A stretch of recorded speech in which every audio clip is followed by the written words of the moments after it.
Hi guys, and welcome back again to the Fermented World channel. Thank you for joining me on this miserable rainy day. I had so much to do today, but I had to pop see my mum, help her out with something, and by the time I got back there wasn't even time to do the beer brew day which I planned to do. So I have settled for a mead brew day, and it's a very exciting one for me. This is a flavour from my childhood. I remember it like it's yesterday, and every time I smell it, it takes me back. This is star anise, also known as Aniseed, which comes from a type of plant. It is the seed of that plant. It says potent and sweet. Now, if I do that another 10 times, I'm really sorry, but I really like Aniseed. Aniseed, whatever you want to call it, star anise, you call it whatever you want to call it. But today we're going to be making a mead with that, an aniseed mead. We're going to be using 2.5 of these as per the norm now. Hopefully we've still got some in pilot mode, which kind of gives me an idea as to whether, if that's the right amount to use, to have to not back sweeten and save that whole thing of not having to do it. So we've got a Mangrove Jack's yeast, we've got yeast nutrients. Now, I've already used some of this star anise for another mead beforehand, which was a metheglin, mega metheglin. Go check that out. It's really nice. You should definitely brew that. If you can't find the recipe on the YouTube channel, drop me a message on Instagram, which is Fermented World Gaz, no spaces, and I will get back to you and I'll let you know what it is. Mega metheglin, that one. It had loads of stuff in it. It had 5 different spices and herbs in or something. It was mental. I'm trying to remember what it had. It had cloves, star anise, bay leaves, cardamom pods, and cinnamon. There you go, I remembered. Wow. Okay, so this is going to be more of a pilot batch than anything. This is a test to see how it goes with the star anise, or anise seed. I'm going to call it star anise because that's what it says on there. It's so damn nice. And yeah, so this is going to be a pilot batch. If it goes really well and I don't need to do anything else to it, I'll leave it as it is, whatever we've got in here. And yeah, I mean, if it's not as good as I think it should be or could be, I'll then experiment with another batch later on down the line and put some in the secondary fermentation for it to just sit and release. Because sometimes fermentations can take away flavour from things. Let's get all that in there. I'm just using up what I've got. That's 8 grams. So this is going to go into here straight away because we're not doing anything else to this. It is just going in there like that. So 8 grams of star anise. We need some hot water. So for this amount of honey that we're going to be putting in, you may very well need a different hydrometer. Now this hydrometer goes up to 160. It's a little bit more difficult to read, but it can obviously measure a start gravity that's a bit higher. So 1/2 litre of water, hot water. If you use any more than that, you can end up having it too hot to start with when you go to pitch your yeast. So, oh, we do need the scales actually, because, and yes, I'm a lid licker. I wouldn't lick the lid if it was going back on, but it's not. So, yeah, we're gonna have to weigh one of those out. So I'm gonna speed the honey pouring up because it's a bit laborious, and if you've seen it once, you've seen it 1,000 times.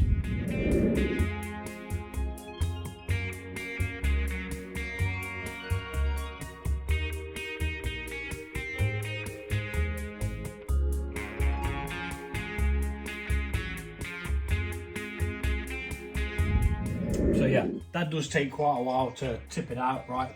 But mixing it in doesn't take all that long at all because it's going into warm water. It dissolves really quickly. We'll give it a really good mix, and then we're going to add more water anyway, which will only help us mix it in better. Sorry if there's a load of chomping in the background. The dog's decided to come in for his biscuits as always.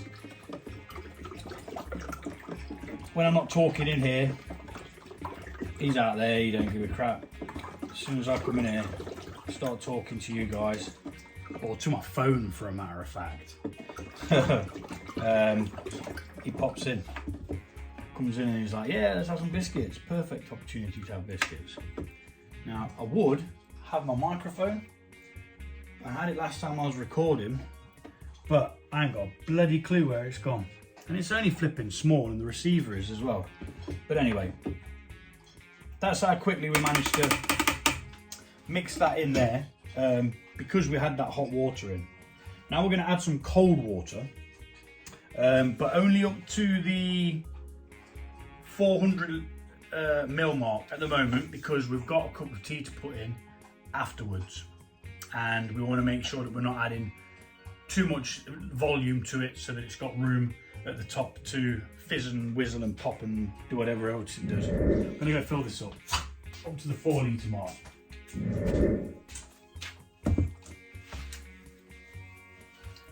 Three and a half there. So we managed 3.5 there, so that takes us up to the 4.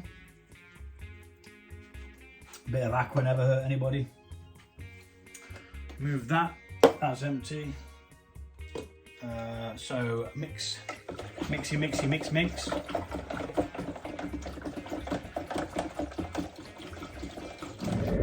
1 cup of black tea. I use Yorkshire tea. It's the only tea that I'll drink. It's the only one I like, really. If I was to drink tea, that would be the tea that I would choose. So that's what I use. You can use absolutely any black tea whatsoever. Let it stew for about 10 minutes and then add it. Now obviously that's added another, probably what, 300 ml maybe 400 ml. Yeah, because we're at the 4.5 now. So that was, oh, it's just below 4.5. Once it's finished swizzling, we'll know. I'm actually going to top that up a little bit, just a titchy bit, because we've got no other volume to add to this. And sometimes you do lose a little bit to the yeast, so you know, don't really want to be anything less than 4 litres. That's what I kind of demand from a brew.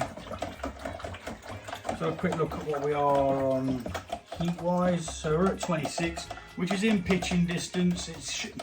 You should wait until it's a bit cooler, to be fair, but what I should have done is started the tea brew a lot earlier before I'd started sterilising things. That way it wouldn't have been as warm and it wouldn't be adding to the heat now. It's still perfectly safe to pitch at that temperature. Now we take a hydrometer. No, let's put the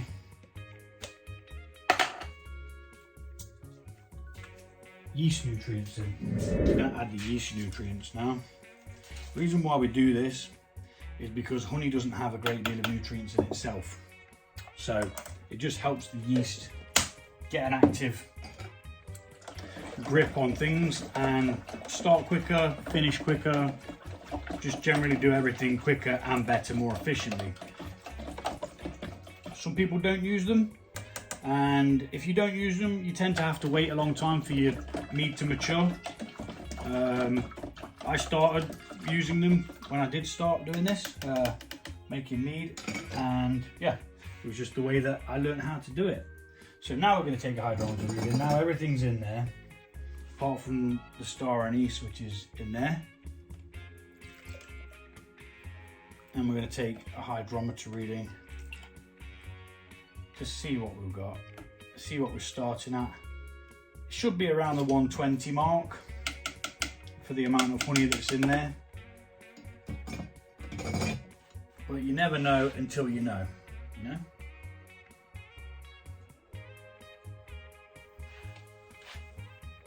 Okay, so it says that this is a 1.30,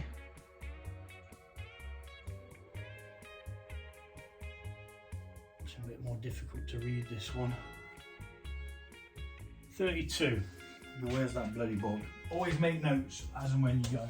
So I made notes for the other two that I've made recently, which videos should already be on by the time this one's up. Try and do them in order of doing them, otherwise people will steal my ideas, you see. Although this may have been done, I just don't really check. I get an idea and I just do it. Right, so we're going to call it Aniseed. I don't even know how you spell that. A-N-I-S-E. Seed. Today's date, 14th, 7th, 23rd. I know what all the other stuff is. The thing that I'm going to forget is the gravity. So we go OG 1.1.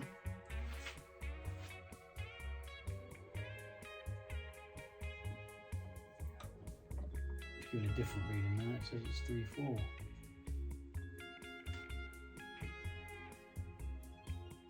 No, 3.2. Which is more than it was last time, but if you saw, I did add a couple of bits of the dregs that come from other bottles, from other meads that have just, you know, dripped out, not wasting it. So that's that, and how much star anise we used. We used 8 grams.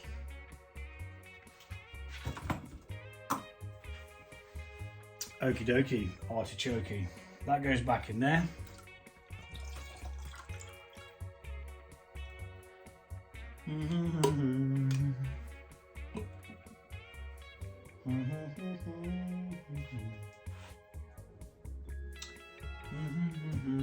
Right, that can move down there for now.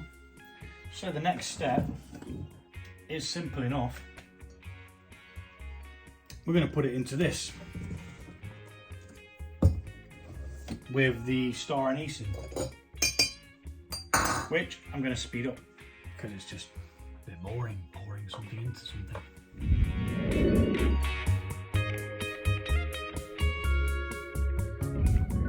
Okay, just as I was pouring it in there, I could smell it infusing and releasing a smell. So yeah, I think we're in for a treat.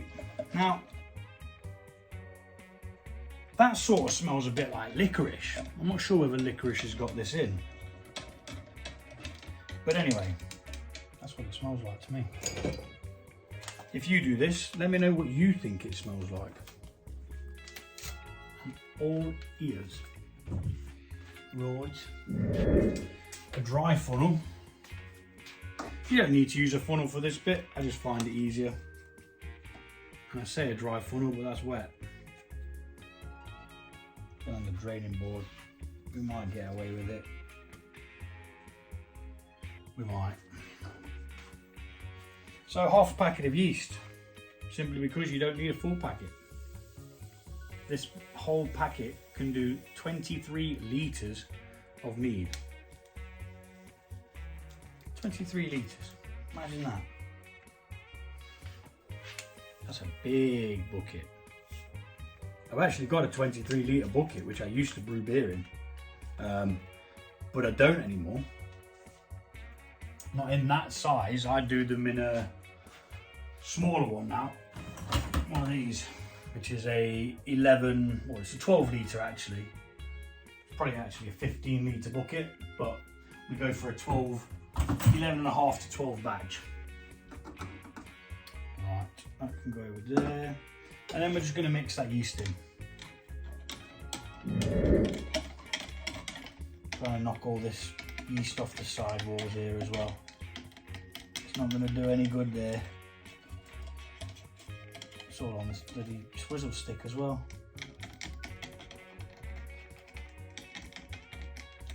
Alright. Get some beans, get some more oxygen in there. Although when we do put it in with the funnel, it does oxygenate it nicely. So it's not actually necessary, but it's not going to hurt it.